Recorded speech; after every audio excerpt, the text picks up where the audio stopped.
मित्रांनो, कोरेगावचं जे पारंपरिक मैदान जिथं होतं, मैदान तुम्हाला तर माहिती आहे कुठं आहे काय आहे, त्या ठिकाणीच एक मैदान होतं दरबार केसरी. तर ही मैदान कसं होतं काय होतं ते विचारूया. सर्व टीम आहे ह्या मैदानात, सगळं नियोजन करणारी. कसं स्वरूप राहणार आहे बक्षिसाचं काय? बक्षीस प्रथम बक्षीस हे 71,000 रुपये राहील, एक बोकड आणि ढाल. दुसरं बक्षीस आहे ते 41,000 रुपये, एक बोकड आणि ढाल. तिसरं बक्षीस आहे ते 31,000, एक बोकड आणि ढाल.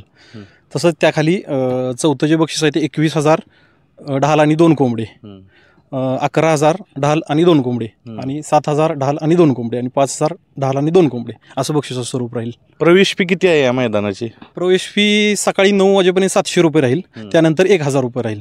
700 रुपये आणि 1,000 रुपये ठेवायचं कारण असं की जेवढ्या लवकर आपल्याला मैदान चालू करता येईल तेवढ्या लवकर बैलगाडी मालक काय करतात, येतात आणि गाड्या नोंदवत नाहीत.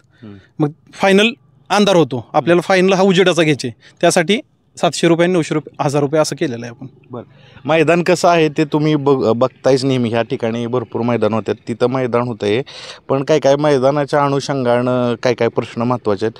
निकाल कसा असणार आहे? निकाल या ठिकाणी स्क्रीनवर दाखवला जाणार आहे आणि व्हिडिओ शूटिंगद्वारे निकाल दिला जाईल. रितसर पद्धतीने, चांगल्या पद्धतीने. निकाल पायावर असेल का कुठला भाग पुढं जो बैलाचा अवयव पुढे असेल त्यावर निकाल दिला जाणार आहे. हा एक महत्त्वाचा मुद्दा. आणि जर बैलगाड्या समान उतरल्या, फेऱ्यात समान उतरल्या, सीमेत समान उतरल्या, काय नियोजन आहे तुमचं? फेऱ्यात जर समान उतरल्या तर समान निकाल दिला जाईल, आणि सीमेमध्ये समान उतरल्या तर आपल्याला पुन्हा एकदा डबल गाडी पळवावी लागेल या ठिकाणी. बरं, आता प्रवेश फीचंही सांगितलं कशा पद्धतीनं असेल. आता अजून एक मुद्दा राहतो इथं, म्हणजे कोरेगावचं मैदान बऱ्यापैकी माहिती आहे, ही पुढं जे थांबाय जागा वगैरे भरपूर आहेत, त्यात दगड वगैरे सगळं झालेत का क्लिअर ते? कारण भरपूर लोकांनी केलेलंच आहे, आणि उद्या फाटी पण व्यवस्थित करून घेणार आहे. उद्या ते काम पण संध्याकाळपर्यंत पूर्ण होईल. बरं बरं, मैदान घेण्याचा हेतू काय तुमचा? का घेताय मैदान? कारण इथं भरपूर मैदान होतात, तर वेगळं काय असं करताय तुम्ही? हेतू काय मैदान घेण्यामागं? मैदान घेण्यामागचा हेतू म्हणजे आम्ही बरेच ठिकाणी मैदानं बघतो, तर आम्हाला एक रीतसर आणि व्यवस्थित मैदान घ्यायचं होतं. त्यासाठी आम्ही आमच्या हॉटेलच्या नावावर, आमचा एक दरबार उद्योग समूह आहे, त्या नावावर आम्ही एक चांगलं, परवा ओळखीला जे मैदान झालं खाली निकाल रेषा वगैरे टाकून, म्हणजे व्यवस्थित त्याप्रमाणे आपल्याला मैदान रीतसर पद्धतीनं करायचं आहे. आता तुम्ही काय सांगाल, बैलगाडी मालकांनी काय यावं ह्या मैदानात? खरं तर आमदार महेशदादांचे अत्यंत निकटवर्ती आणि युवा उद्योजक योगेश दादा असतील, आमचे राजाभाऊ असेल, दरबार केसरी म्हणून त्यांनी जे आज बैलगाडा स्पर्धा इथं आयोजित केलेली आहे, त्याचा खरा उद्देश असा आहे की आत्ता सध्या यात्रेचा पिरियड आहे. महाराष्ट्रात सगळ्यात शेतकऱ्यांना इथं थोडासा कुठंतरी एक सुट्टीचा आनंद घेण्याचा, आणि यात्रेमुळं सर्व पै पाहुणे येत असतात, आणि एक आपल्या मराठी मातीतील एक हा बैलगाडी म्हणजे एक अत्यंत शौकीन माणसांचा असणारा खेळ आहे. आणि त्या खेळासाठी आत्ता सगळ्यात चांगली जर वेळ कुठं असेल तर ही यात्रेची वेळ आहे. त्याच निमित्तानं आज ह्यांनी, आमच्या युवा उद्योजकांनी जो इथं कार्यक्रम आयोजला आहे, नक्की त्याचमुळं इथं प्रचंड उत्स्फूर्त प्रतिसाद भेटेल असं आम्हाला अपेक्षा आहे. त्या ह्यांचे सगळ्यांचे संयोजक असतील, आमचा सागर मेजर आहे, सिद्धार्थ तात्या आहे, संतोष बर्गे आमचे नगरसेवक आहेत. हे सगळेच इथं पहिल्यापासूनच बैलगाडीत अत्यंत शौकीन माणसं आहेत, आणि बैलगाडीची आणि बैलांची नाळ असणारी ही सगळी आमची युवा उद्योजक आहेत इथं.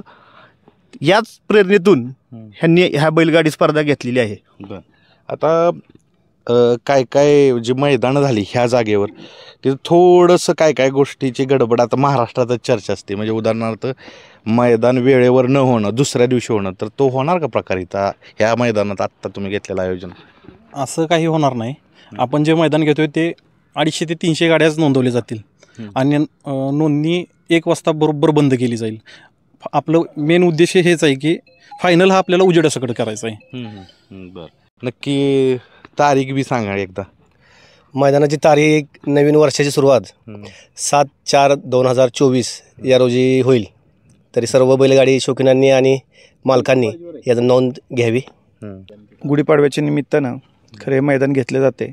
आमदार महेशदादा शिंदेसाहेब, युवा मंच, तसेच कोरेगाव नगरपंचायत, हे सर्व आमदार महेशदादा शिंदे साहेबांच्या निकटवर्तीय लोकांच्या मार्फतच हे मैदान घेतलं जातं आहे. अतिशय पारदर्शक आणि अतिशय चांगल्या पद्धतीचं हे मैदान होईल. तुम्ही जसा प्रश्न मागाशी उपस्थित केला की पुढं बाबा दगड वगैरे, तर ते सुद्धा आम्ही उद्या JCPने त्या पद्धतीनं त्याचं लेवल करून जेवढं जास्तीत जास्त प्रमाणात कमी करून बैलांना इजा होणार नाही अशी दक्षता घेतली जाईल.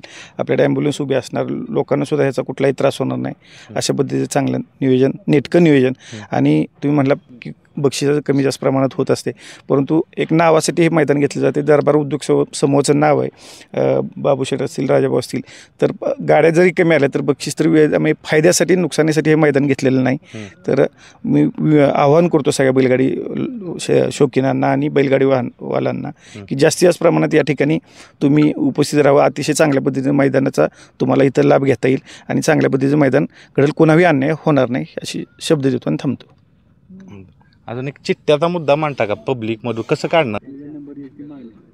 अजून एक विषय असतो की चिठ्ठ्या कशा काढल्या जाणार, पण का म्हणजे स्वतः जी आयोजन समिती करणार का बाकी कोण काढणार, कसं असेल चिठ्ठ्याचे नियोजन? चिठ्ठ्या या जी गाडा मालक येतील, जी पब्लिक असेल त्यांच्या थ्रूच काढल्या जातील.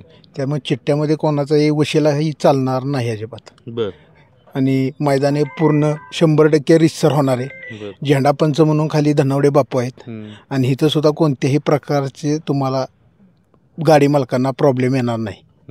बरं. मैदानाचं तर आपण रूपरेषा सगळे तुम्ही सांगितली, पण कसं मैदान असणार आहे ती सांग की, आदत दुसा कशा पद्धतीनं मैदान असणार आहे हे? मैदान हे एक आदत एक बैल असणार आहे आणि एक दुसा एक बैल. बरं. ह्याच्या मागचं कारण असं की आम्ही एक आदत एक बैलच मैदान घेत होतो, पण बऱ्याच मित्रांचे वगैरे फोन आले. आता आमची स्वतःची पण एक गाडी आहे, आमचं स्वतःचं पण एक बैल आहे की बाबा तुम्ही आमची दुसरी बैल तर आम्ही पळवायचं कुठं, आदत बरोबर आमचा पळत नाही, तर आम्हाला न्याय मिळावा म्हणून ते एक आदत एक दुसरा केलेला आहे. एक आदत एक बैल, एक दुसरा एक बैल असं केलेलं आहे. पण बरं, आता प्रत्येक मैदानासाठी एक असतं की काय यावं मैदानात, जसं ह्यांनी सांगितलं, तुम्ही सांगा जे बैलगाडीतले बघतात भरपूर लोक, ह्या मैदानात काय यावं, कारण सांगा. कोरेगावच्या दृष्टीने हे एक अतिशय महत्त्वाचं मैदान आहे आणि आपण बैल असेल ह्या दरबार उद्योग समूहाने आजपर्यंत जे जे कार्यक्रम घेतले ते उल्लेखनीय आहेत. त्यांनी प्रथमच ह्या बैलगाडी क्षेत्रामधले एक नवीन पाऊल टाकलेलं आहे आणि इथं जो होणारा अड्डा आहे तो कोरेगावच्या दृष्टीनं मोठा होणार आहे आणि नावलौकिक असा हा मैदान होणार आहे आणि कोणत्याही म्हणजे फॅसिलिटी न होता हा मैदान होणार आहे. त्यामुळं या ठिकाणी प्रचंड बैलगाडी प्रेमिकांनी यावं असं मी या ठिकाणी आश्वासन करतो. कारण ह्यांची आज बघितलं आपण तयारी किंवा ह्यांचं काही जाहिरात असेल ही एक मोठ्या प्रमाणात झालेली आहे आणि या ठिकाणी इतिहासामध्ये कधी न आलेल्या एवढ्या गाड्या येतील असं आम्हाला या ठिकाणी वाटतंय. सगळ्यात कोरेगावचं जो अक्षय तृतीयेला जे मैदान होतं तो पॅटर्न आहे, तो पॅटर्नमुळं कोरेगावचं जे पारंपरिक मैदान म्हणजे महाराष्ट्रभर फेमस झालं, तर तसाच पॅटर्न असेल का? त्याच पद्धतीनं पब्लिकचं नियोजन, त्याच पद्धतीनं सगळं एकदम स्ट्रिक्ट शिस्त तसंच असेल ना?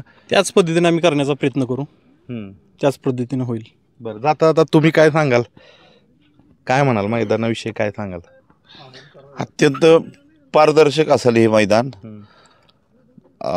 यूट्यूबवर हे जर प्रक्षेपण असणार आहे आणि रितसर नियम असणार, सगळे रितसर निकाल देणार. इथं कुठलीही पार्सलिटी होणार नाही. बक्षीसही ठरल्याप्रमाणे देणार, त्यात कुठं तडजोड नसणार आहे. जे बक्षीस जाहीर केल्यात तीच देणार, त्यात कुठलंही कमी किंवा काय असलं असं काहीच नसणार आहे. कारण काय ठिकाणी म्हणजे ह्याच ठिकाणी काय काय गोष्टी झाल्यात म्हणून हा प्रश्न विचारायचं पूर्ण एकदा. बक्षीस जेवढी लिहिलेत जे हँडवेल तेवढीच भेटणार का? गाड्या कमी आल्या तर काटछाट काय नाही, तेवढीच. ह्या आधी झालेली जे मैदान आहेत ना त्यांनी कदाचित आर्थिक लाभापोटी किंवा व्यवसायापोटी ही मैदानं भरवली असतील, पण हे मैदान जे भरवले आहे ते एक नाव व्हावं आणि कोरेगावचं नाव एक या पंचकृषीमध्ये नावलौकिक व्हावं यासाठी हे मैदान भरलं आहे. त्यामुळे ज्याला जे बक्षीस ठरलं आहे त्याप्रमाणेच तेवढंच बक्षीस त्यांना देण्यात येईल असं या ठिकाणी आवाहन करतोय आम्ही सगळे. मित्रांनो, बघू शकता ही सगळी टीम असते एकदम जोशपूर्ण. कोरेगावात नेहमीच बैलगाड्या होतात, तर जास्तीत जास्त जे बैलगाडी मालक असतील, चालक असतील, सगळ्यांनी यावं आणि ह्यांनी जशी ग्वाही घेतली तशी मैदान व्यवस्थित होईल. जे आखितीचा पॅटर्न असतो, जे अक्षय तृतीयाला जे पारंपरिक मैदान भरतं त्याच धर्तीवर हे मैदान होईल असं त्यांनी सांगितलं आहे.